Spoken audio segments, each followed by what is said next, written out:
하나님 말씀은 요한복음 17장 11절에서 12절 말씀입니다.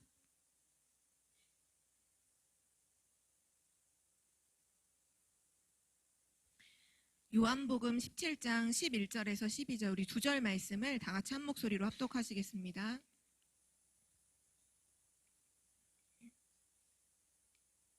함께 읽을게요.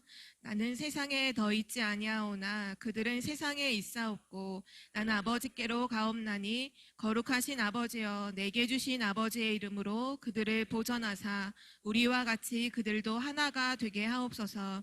내가 그들과 함께 있을 때 내게 주신 아버지의 이름으로 그들을 보전하고 지키었나이다. 그 중에 하나도 멸망하지 않고 다만 멸망의 자식뿐이오니 이는 성경을 응하게 함이니이다. 아멘. 네, 오늘은 현장 복음 메시지 3과이고요. 제목이 예수의 이름이란 제목으로 함께 은혜를 나누겠습니다. 우리가 지난주 말씀을 통해서 새로운 생명이라는 언약을 우리가 받았는데요. 허물과 죄로 죽었던, 완전히 허물과 죄로 죽었던 우리에게 하나님께서 새로운 생명을 주셨는데 바로 그 생명이 예수 그리스도다. 그 그리스도께서 성령으로 지금도 우리와 함께 하시고 우리를 일평생 동안 인도해 가시고 우리를 책임지시고 모든 걸 이루어 가신다는 것. 그래서 새로운 생명을 가진 우리에게 하나님께서 선물로 주신 게 있는데요. 그게 바로 예수 그리스도의 이름이에요. 오늘도 말씀에 나와 있지만 예수님께서 이제 기도하신 내용이거든요. 오늘 본문 말씀이 이제 예수님이 이제 십자가에 달려 죽으실 걸 앞두시고 제자들에게 자신이 그리스도이신 것을 나타내시고 나는 죽고 이제 부활하고 이제 예수님이 떠나는 것처럼 얘기를 하신 거예요. 제자들이 막 예수님 어디로 가시냐고 우리도 따라가겠다고 내가 가는 길은 너희 따라올 수 없다라고 하시면서 하나님께 뭐라고 기도하시냐면 나는 세상에 더 있지 아니하오나 이들은 세상에 있사오니 내 이름으로 아버지의 이름으로 이들을 지키시고 보호하여 주옵소서. 네, 맞아요. 우리가 구원받은 다음에 바로 천국으로 입성을 한다면 너무나 좋겠지만 구원받은 하나님의 자녀로 신분이 완전히 바뀐 상태로 우리는 어디 살고 있냐 하면 이 세상에 살고 있어요. 그래서 하나님이 이 세상 속에서 진짜 승리할 수 있는 길, 완전히 능력을 누릴 수 있는 길을 주셨는데 그 길이 바로 예수 그리스도의 이름이에요. 그래서 오늘 서론으로 성경에는 예수 이름에 대한 기록된 말씀이 진짜로 많이 있는데요. 그 중에서 오늘은 좀 정리해서 세 가지로 예수 그리스도의 이름이 어떤 이름인지를 조금 서론에서 확인해 보도록 하겠습니다. 1번으로 예수 그리스도의 이름은 어떤 이름이냐 했을 때 구원의 이름이에요.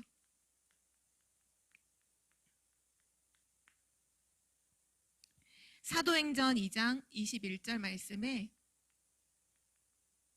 주의 이름을 부르는 자는 구원을 받으리라. 너무 정확하게 구원의 길을 말씀해 주셨는데요. 주의 이름, 예수 그리스도의 이름을 부르는 자는 구원을 받으리라. 또 사도행전 4장 12절 말씀에 다른 이로서는 구원을 받을 수 없나니 천하 사람 중에 구원을 얻을 만한 다른 이름을 주신 일이 없음이니라. 구원을 받는 이름을 주셨는데 그 이름이 바로 예수 그리스도의 이름이요. 부활의 주님께서 사도행전이 아니고 마태복음 28장 18절에서 20절에 보면 제자들에게 명령하실 때 이렇게 말씀하셨어요. 하늘과 땅의 모든 권세를 다 내게 주셨으니 너희는 가서 모든 민족을 제자로 삼아 아버지와 아들과 성령의 이름으로 세례를 베풀고. 구원의 길이 뭐냐? 하나님의 이름, 아버지와 아들과 성령의 이름으로 세례를 베풀고 누구든지 그래서 예수 그리스도의 이름을 부르면 구원을 받아요. 다윗은 골리앗 앞에서도 이 고백을 하잖아요. 전쟁은 칼에 있는 것이 아니다. 전쟁은 하나님께 속했다. 구원은 하나님께 있다. 우리가 사단과 지옥과 사단과 지옥 그 문제 속에서 당연히 구원하는 이름도 예수 그리스도이지만 우리가 삶의 많은 문제와 상황 속에서 많은 사람들은 그 문제에 사로잡히잖아요. 근데 우리가 예수 그리스도의 이름을 그때 누리면 문제에 사로잡히지 않고 그 문제 속에서 구원받아요. 그 구원은 거기에 영향받지 않는다는 거예요. 구원이란 뜻이 건진받는다는 뜻이잖아요. 그래서 우리에게 예수 그리스도의 이름을 주셔서 어떤 문제와 사건 속에서도 예수 그리스도의 이름을 부르면 그 문제 속에서 구원받고 영향받지 않고 도리어 그 문제를 정복하고 다스리게 되어져요. 그게 예수 그리스도의 이름이고요. 또 예수 그리스도의 이름은 두 번째로 어떤 이름이냐면 능력의 이름이에요. 사도행전 3장 6절에 보면 은과 금은 내게 없지만 내게 있는 것으로 내게 주노니 곧 나사렛 예수 그리스도의 이름으로 일어나 걸으라. 예수 그리스도의 이름 앞에요. 운명이 뒤집어졌어요. 예수 그리스도의 이름 앞에 저주와 재앙이 완전히 무너져요. 능력의 이름이고요. 또 사도행전 16장 18절에 저 많은 귀신 들린 여종, 그 저 많은 귀신 들린 여종이 그 다 복음 증거하는 바울에게 계속 뭐 하나님의 뭐 이름을 증거하는 뭐 그리스도요 이렇게 막 얘기를 할 때 그때 이제 전도자 바울이 이렇게 얘기해요. 예수 그리스도의 이름으로 내가 내게 명하노니 그에게서 나오라 하니 귀신이 즉시 나오니라. 예수 그리스도의 이름 앞에요. 흑암이 귀신이 사단이 무릎을 꿇어요. 그 능력의 이름을 우리에게 주셨고요. 또 빌립보서 2장 7절에서 9절에 보면 모든 이름 위에 뛰어난 이름을 주사 하늘에 있는 것이나 땅에 있는 것이나 땅 아래에 있는 모든 만물로 예수 그리스도의 이름 앞에 무릎을 꿇게 하셨느니라. 모든 이름 위에 뛰어난 이름. 하늘에 있는 자들은 천군 천사를 의미하죠. 땅에 있는 이 세상 모든 만물을 의미해요.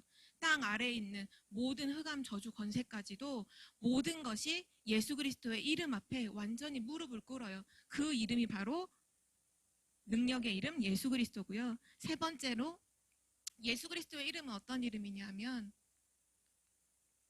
응답의 이름이에요. 그래서 요한복음 14장 14절에 보면 내 이름으로 무엇이든지 내게 구하면 내가 시행하리라. 기도 응답의 필수 조건 예수 그리스도의 이름. 저는 옛날에 기도를 좀 착각하고 오해했을 때는 기도를 잘하고 또는 화려한 문구를 사용하고 멋있게 해야 응답을 받는 줄 착각을 했거든요. 근데 성경을 보니까 완전 틀린 게 뭐냐 하면 성경에는 딱 한 가지만 약속하셨어요. 내 이름으로 무엇이든지 내게 구하면 내가 시행하리라. 이 말은 무슨 말이냐면 앞에 우리가 막 그 기도한 내용이 중요한 게 아니라 예수 그리스도 이름으로 기도합니다 할 때 하나님께서 이렇게 응답하시는 거잖아요. 그래서 우리가 멋있는 기도 이게 아니라 언약 잡고 진짜 언약 잡고 언약적 기도하면서 예수 그리스도의 이름으로 기도하기만 하면 하나님 응답하신다는 거. 응답의 이름이고요. 그리고 요한복음 16장 24절에도 너희가 내 이름으로 지금까지는 아무것도 구하지 아니하였으나 구하라 그리하면 받으리니 너희 기쁨이 충만하리라. 예수 그리스도의 이름으로 기도하면 응답을 받아요. 그래서 하나님의 자녀는 이 사실을 진짜로 누리는 사람이 바로 하나님 자녀예요. 예수 그리스도의 이름으로 구원의 축복을, 능력을 모든 일 속에서 누리고 또 어떤 문제와 어려움을 만나도 낙심하지 않을 이유는 뭐냐 하면 응답의 이름이 있잖아요. 기도하면 진짜 천국 열쇠를 주셔서 땅에서 매면 하늘에서도 매이고 땅에서 풀면 하늘에서도 풀리는 그 능력의 이름을 주셨다는 사실. 그래서 하나님께서 우리에게 예수의 이름을 은혜로 주셨다는 걸 날마다 누리시기를 기도합니다. 첫 번째로 그래서 현장복음 메시지 오늘 3과에서는 예수님의 이름의 뜻이 무엇인지를 다시 한번 정리해서 말씀해주고 계시고 그 이름으로 구원받는 그 축복을 다시 한번 말씀해 주시는데요. 첫 번째로 예수 이 이름의 뜻이에요. 혹시 예수라는 이름의 뜻이 뭔지 알고 계신 분이 계실까요? 뭐죠? 그쵸? 우리 마태복음 1장 21절에 보면 아들을 낳으리니 이름을 예수라 하라. 이는 그가 자기 백성을 그들의 죄에서 구원할 자이심이라. 맞아요. 구원자란 뜻이에요. 더 정확하게 얘기하면 예수라는 이름의 뜻은요. 여호와의 구원이라는 뜻이에요.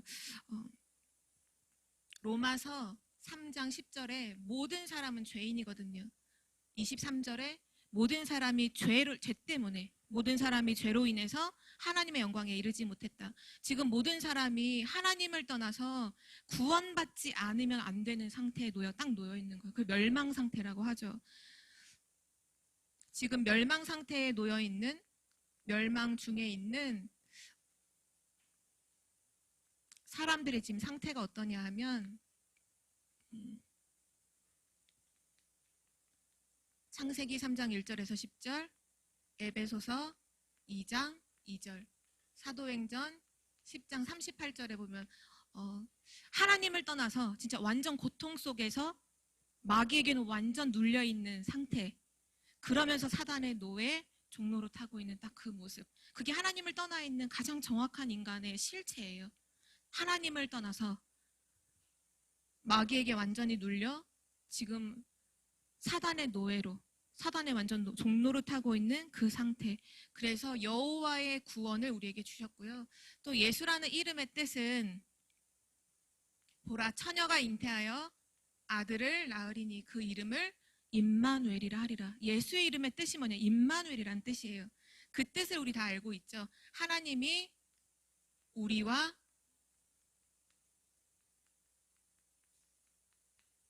함께 하신다. 하나님이 우리와 함께 하신다는 뜻이에요. 이 임마누엘의 의미는 뭐냐 하면 하나님만이 멸망 상태에 있는 인간을 구원하실 수 있다. 그 뜻이죠. 하나님만이.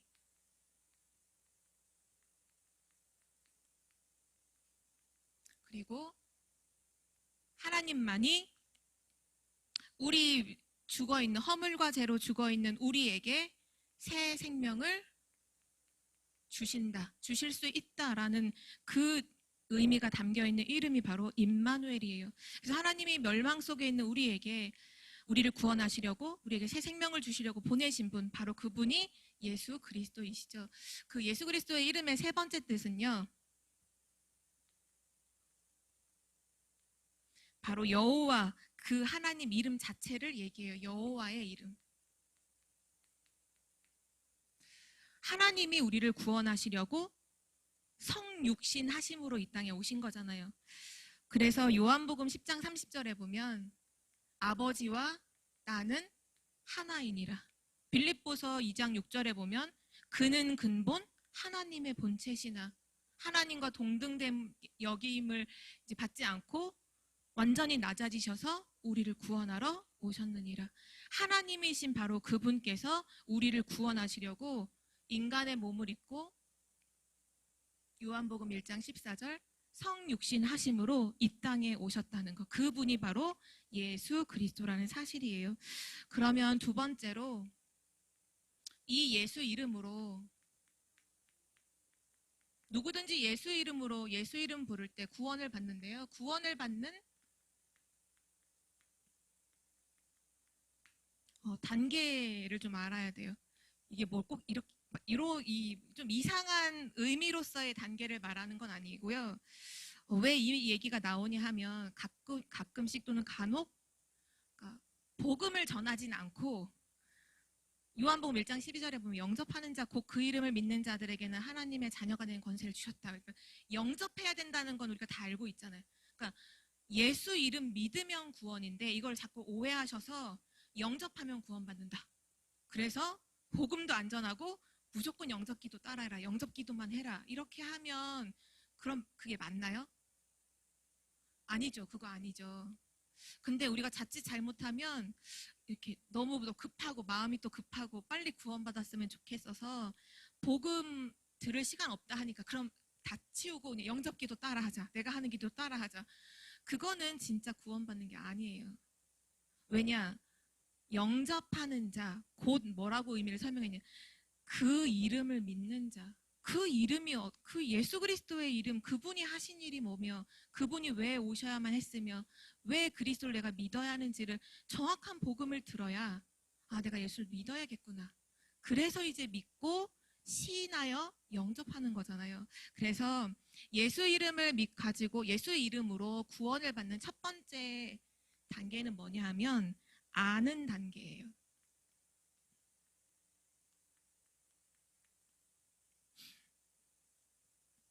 이사야서 53장 5절 말씀에 그가 찔림은 우리의 허물 때문이요 그가 상함은 우리의 죄악 때문이라. 그가 징계를 받음으로 우리는 평화를 누리고 그가 채찍에 맞음으로 우리는 나음을 받았도다.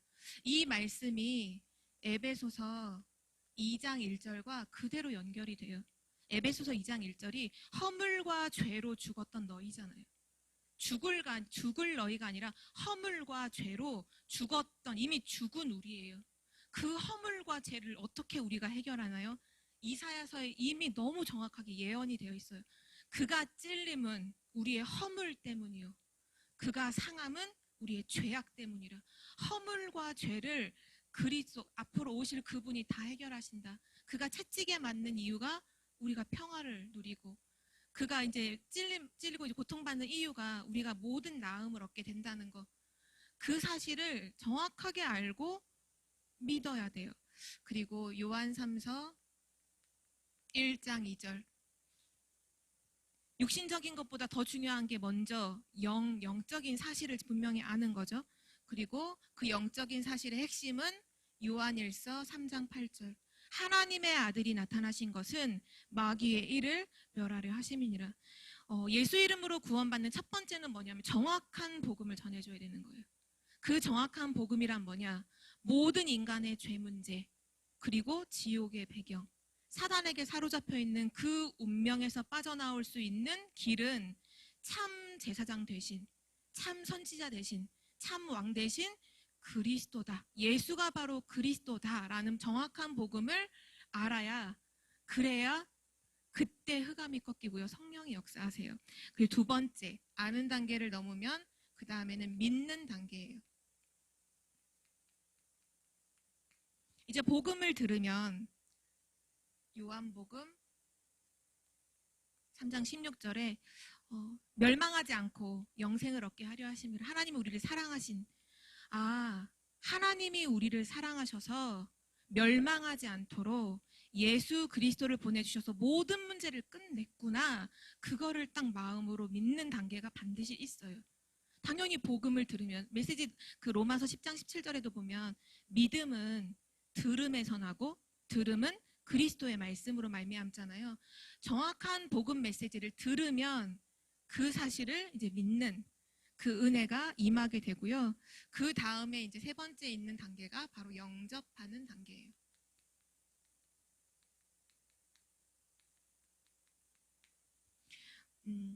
요한복음 1장 12절 그리고 요한계시록 3장 20절. 예수 그리스도께서 우리의 마음 문을 두드리시고 그때 이제 우리의 마음 문을 열고 모든 문제의 해결자 되신 그 예수 그리스도를 나의 주인으로 영접하는 단계예요. 저는 이 메시지를 정리를 하면서 이제 제가 영접했던 그때가 좀 이렇게 생각이 났는데요. 제가 중학교 3학년 때쯤으로 저는 기억을 해요. 그때 제가 중학교 3학년 때가 93년도, 되게 오래전이죠. 93년도에 제가 중3 때였는데 저는 그때 이제 다락방을 이제 접하게 됐어요. 접하게 되고 그때 막 청소년 집회도 있고 해서 영접이라는 걸 진짜 많이 했어요. 혹시 영접 몇 번 해보셨어요? 저는 30번 이상 했거든요. 그러니까 분명히 제가 기억하지 못하는 순간에도 아마 영접을 했을 거예요. 근데 제가 기억이 나는 순간에가 언제냐면 청소년 집회를 이 청주 서문교회인가요? 지금은 다락방 안 하지만 그때는 그 큰 교회에서 막 모여서 그때도 막 이렇게 영접하고 했었고 교회에서도 영접하고 그런 일들이 되게 많았어요. 지금 기억나는 게 그때 서문교회 모였을 때도 이제 부산 임마누엘 교회에 계신 박창률 지금 목사님이시지만 그때 전도사님이셨던 그분이 오셔서 메시지를 전하셨어요. 근데 신기한 건 메시지 내용이 하나도 기억이 안 나는데 뭐만 딱 기억나냐 하면 자, 영접할 사람이 일어나세요는 생각이 나는 거예요. 근데 제가 그때 일어났거든요. 그때 저를 잡아서 앉힌 분이 있어요. 우리 교회 선생님이에요. 또 영접했잖아. 그러면서 저를 막 이렇게 앉히지. 가끔씩 메시지에서 유 목사님이 이제 그런 얘기 하시냐, 누가 이렇게 뭐 갑자기 장로님이 영접하신다고 하니까 담임 목사님이 앉혔다 이런 일이 있는데, 사실 저는 진짜 제가 일어나니까 뒤에 있는 선생님이 저를 잡아서 앉혔거든요. 너 영접했잖아. 근데 진짜 신기한 거는 제가 복음 메시지를 못 들었어요. 메시지를 들은 메시지가 안 들려요. 언제 글자가 들리냐면 영접할 사람 일어나세요.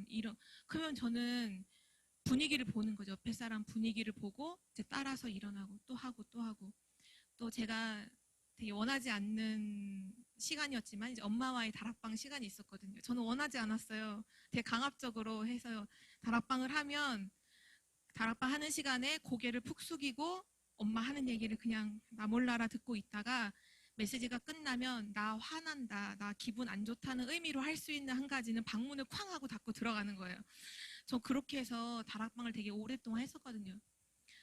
근데 복음 메시지가 안 들려요. 우리가 복음을 지금 전해도 이게 들린다는 건 진짜 은혜라고 생각해요. 복음이 안 들려요. 복음 메시지 할 때는 분명 안 졸았는데, 저는 안 졸았거든요. 안 졸았는데 딴 생각이 계속 나고 무슨 말인지 못 알아듣겠고, 어떤 시간만 되면 이제 정신이 좀 차려지느냐, 영접할 사람이 일어나세요 하면 영접은 나는 안 했으니까 계속 일어나는 거예요. 근데 어느 날 저는 언제 딱 영접했는지 알아요. 전 다락방 하다 영접했거든요. 그날도 엄마랑 다락방을 하는데 무슨 내용은 잘 기억이 안 나지만 한 가지 내용은 분명히 들렸던 게요. 예수님이 십자가를 지셨던 그 복음 메시지를 딱 하는데, 그날은 제가 어떤 생각이 딱 들었냐면, 아, 예수님이 나 때문에 돌아가셨구나 라는 게 그날 딱 이렇게 인정이 되더라고요. 저 스스로. 엄마는 이제 모르죠. 그리고 그날 영접하자고 하는데 늘 반복해서 했어요. 근데 그날은 진짜로 제가 했거든요. 제 진심으로 예수 그리스도를 내 인생의 주인으로 영접을 했어요. 그때부터 제 인생은 완전히 달라졌어요. 이 말씀을 이렇게 좀 확인하고 이렇게 묵상하는 가운데, 그렇구나. 정확한 복음 메시지가 우선 들려야 돼요. 그리고 그 그리스도가 누구의 그리스도도 아니고 바로 내 인생의 그리스도, 바로 나 때문에 십자가에 지시고 부활하셨구나, 나를 구원하시려고 오셨구나, 그래서 내 인생의 주인으로 영접하는 그 순간 완전히 신분이 달라지는 거죠. 그래서 이 영접할 때 어떻게 영접하냐면 기도로 영접해요. 다들 기도로 영접하셨죠? 그리고 두 번째, 그 기도할 때 어떤 마음 중심으로 영접하는 거냐면 내 마음과 영혼에 예수 그리스도가 주인으로, 손님이 아니라 정말 내 인생의 주인으로, 내 마음과 영혼을 넘어 지금 내가 살아가고 있는 모든 생활 속에 예수 그리스도가 주인으로 영접하는 거예요. 자, 그러면 영접할 때 어떤 일이 일어나나요? 예수 그리스도를 영접하면요, 눈에 보이는 거는 당장 바뀌지 않아요. 제가 증인으로 얘기할 수 있는데요. 제가 예수 그리스도 영접했다고 해서 갑자기 삶의 패턴이 확 바뀌었다거나 생각이 갑자기 확 달라졌다거나, 또는 갑자기 막 되지도 않았던 공부가 막 돼서 성적이 올라갔다거나 그러진 않았어요. 그러나 분명한 사실은 저는 예수 그리스도 영접한 그 순간 뭐가 딱 왔냐면 평안이 임했거든요. 한 번도 체험해보지 못했던 평안이었어요. 저는 중학교, 고등학교 시절에 항상 그 고민을 했었거든요. 왜 나는 이렇게 불안하지? 나는 아무런 잘못을 한 게 없는데 나는 왜 이렇게 불안할까? 그 불안과 두려움을 이해할 수 없었고 원인도 몰랐고 해결하는 방법도 몰라서 친구들이 하는 세상적인 방법으로 어떤 문화적인 거 막 놀고 친구들 만나고 그런 거로 해결해 보려고 했거든요. 근데 막상 놀 때는 즐거워서 그 불안과 두려움을 잠깐은 있는데, 놀고 돌아와서 집안에 딱 혼자 있으면 더 큰 공허감, 더 큰 불안함이 싹 밀려오는데 그걸 어떻게 해결할 수 없겠더라고요.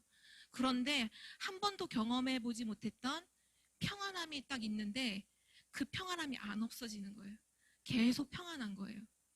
성경은 뭐라고 말씀하시냐? 예수 그리스도를 영접하면 영적으로 죽었던 자가, 허물과 죄로 죽었던 자가, 죽음의 그 죄와 죽음의 법 아래 있던 자가 예수 그리스도의 생명의 성령의 법으로 해방됐잖아요. 성령께서 매주 하십니다. 함께 하세요. 하나님의 영이 함께해요. 평안은 하나님만 주시는 거잖아요. 내가 너에게 평안을 주노라. 내가 주는 평안은 세상이 주는 것과 같지 아니하니라.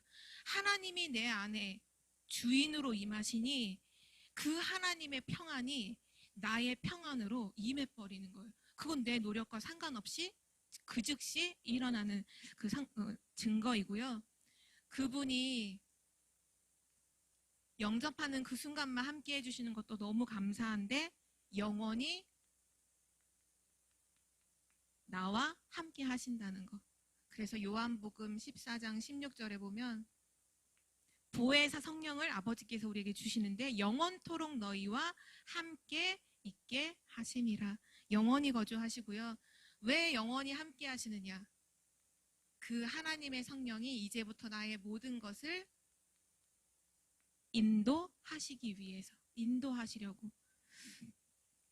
요한복음 14장 26절, 27절에 고아와 같이 너희를 버려두지 않고 보혜사께서 모든 걸 가르치시고 내가 말한 모든 걸 생각나게 하시니 근심하지 말라, 두려워하지 말라, 내가 너에게 평안을 주노라. 그렇게 말씀하셨고요. 예수 그리스도를 영접하는 그 순간 당연히 성령께서 함께 하심으로 그 수순이 사단, 마귀, 흑암, 저주 권세는 떠나갈 수밖에 없는 거예요. 마귀의 권세에서 완전히 해방되고요. 그리고 이제 염려하지 않아도 돼. 내 새가 보장됐어요. 하나님 천국 시민권이 그 즉시 하늘의 생명록에 우리 이름이 기록되므로 우리에게 내 새가 완전히 보장이 됐어요. 그래서 성경은 끊임없이 말씀하시잖아요. 근심하지 마라.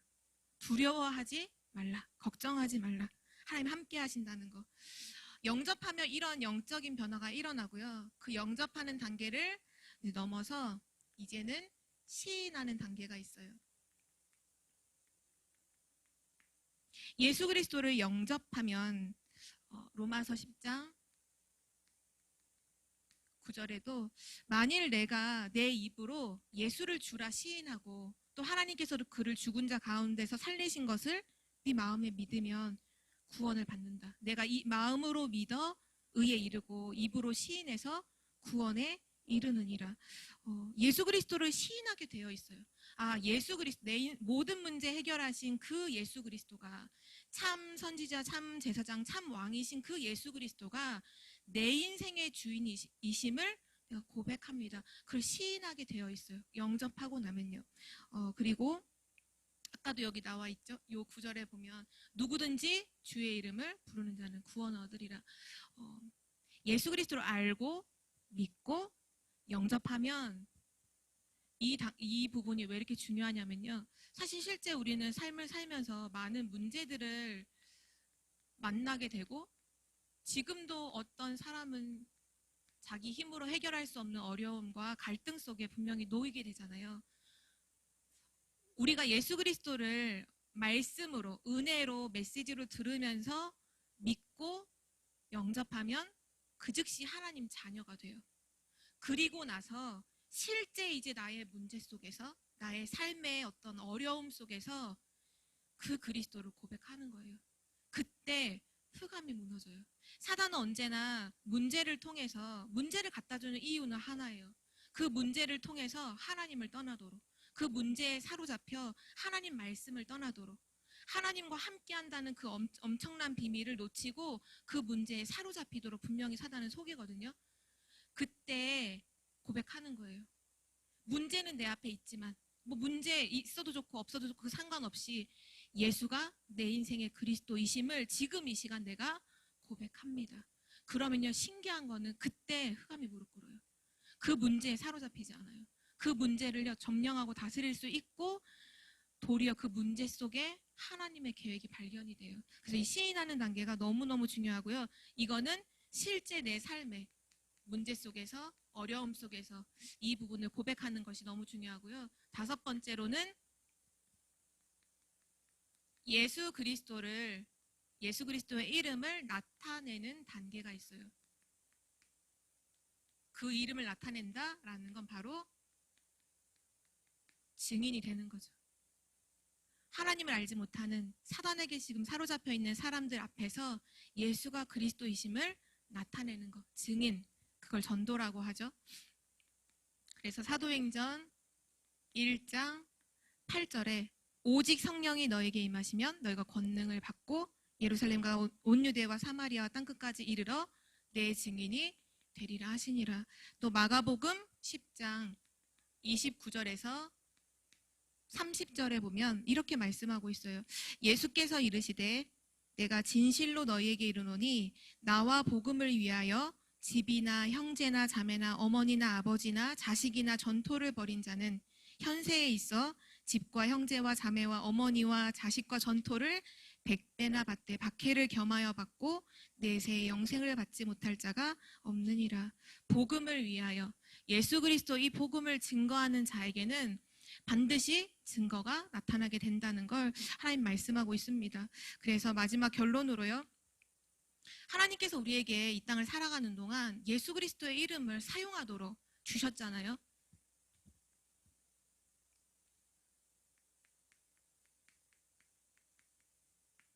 이제는 주저하지 마시고 기도로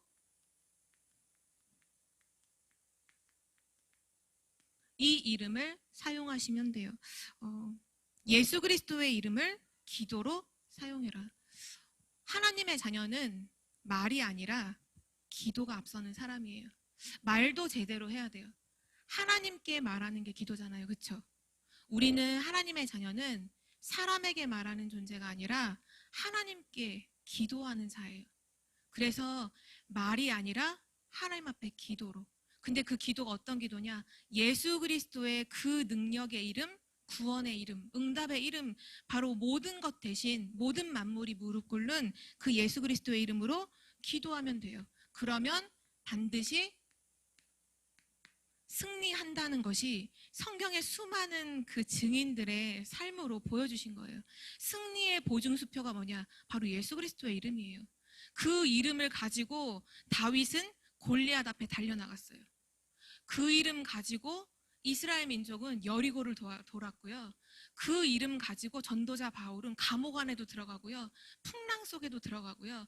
그 이름 가지고 다니엘은 사저굴 속에도 들어갔어요. 그런데 그 이름을 가지고 들어갈 때마다 다른 사람이 알지 못하는, 세상에 알지 못하는 참된 승리를 체험하고 증인으로 섰거든요. 그래서 이제부터 염려할 이유가 하나도 없어요. 진짜로 예수 그리스도의 이름을 누리시면 돼요. 내 삶에 문제가 많다? 예수 그리스도의 이름을 누릴, 체험할 현장이 엄청난 거예요. 우리가 그런 말씀을 이번 주 받았잖아요. 그 밭에 감추인 보석. 그래서 그 농사를 짓는 농부가 그 밭에 감추인 보배를 발견하고는 기쁨으로 돌아가서 전 재산을 팔고 그 밭을 사잖아요. 왜요? 밭을 사는 기쁨이 아니에요. 그 밭 속에 보배가 있다는 걸 아는 기쁨이잖아요. 마찬가지예요. 그리스도의 이름을 우리에게 주셨는데 이 이름의 능력을 아는 자는 기쁨으로 사용하는 거예요. 문제가 왔다? 아, 기회다. 아, 체험할 기회다. 그리스도의 이름의 능력을 체험할 기회다. 기쁨으로 그 이름을 부르는 거죠. 그래서 고린도전서 마지막으로 고린도전서 15장 57절에 전도자 바울이 이런 고백을 했어요. 우리 주 예수 그리스도로 말미암아 승리를 주시는 하나님께 감사하노라. 내게 승리가 오는데 어디로부터 그 승리가 오느냐? 우리 주 예수 그리스도로 말미암아. 오늘도 예수 이름 부르는 자는요 구원받아요. 지금 이 시간도 예수 그리스도 이름 부르면요 능력을 체험하게 되어 있어요. 아무도 나를 도와주지 않아도 돼요. 솔직히 말하면 아무도 우리를 도울 수 없어요. 그렇잖아요. 지금 자기 문제도 해결 못하는 사람이 어떻게 남의 문제를 해결해요? 아무도 우리 문제 해결해 줄 수 없어요. 인간은 절대 불가능해요. 하나님이 절대 가능의 이름을 우리에게 선물로 주셨어요. 예수 그리스도의 이름. 마음껏 그리고 담대하게 사단 앞에서 예수 그리스도의 이름으로 선포하시고요. 모든 문제와 저주 앞에 예수 그리스도의 이름 선포하시고, 그리고 홀로 있을 때 하나님 앞에서 예수 그리스도의 이름을 시인하는, 고백하는 참된 믿음이 우리에게 있기를 기도합니다. 함께 기도하겠습니다. 살아계신 하나님 감사드립니다. 예수 그리스도의 새로운 생명을 우리에게 주시고 그 그리스도의 생명으로 말미암아 우리를 살게 하신 하나님 참으로 감사드립니다. 우리가 세상 속에서 흔들리지 않도록, 세상 속에서 세상을 살리고 다스리고 정복하고 정말 세상을 치유할 수밖에 없도록 예수 그리스도의 이름을 우리에게 주심을 감사드립니다. 하나님, 예수 그리스도의 이름의 참 뜻과 능력을 실제로 아는 증인 될 수 있도록 인도하여 주옵소서. 날마다 그리스도의 이름을 선포하고 날마다 그리스도의 이름을 시인하고 날마다 그리스도의 이름으로 흑암을 완전히 결박하는 그리스도의 증인들이 되도록 인도하여 주옵소서. 감사드리며 주 예수 그리스도의 이름으로 기도드립니다. 아멘.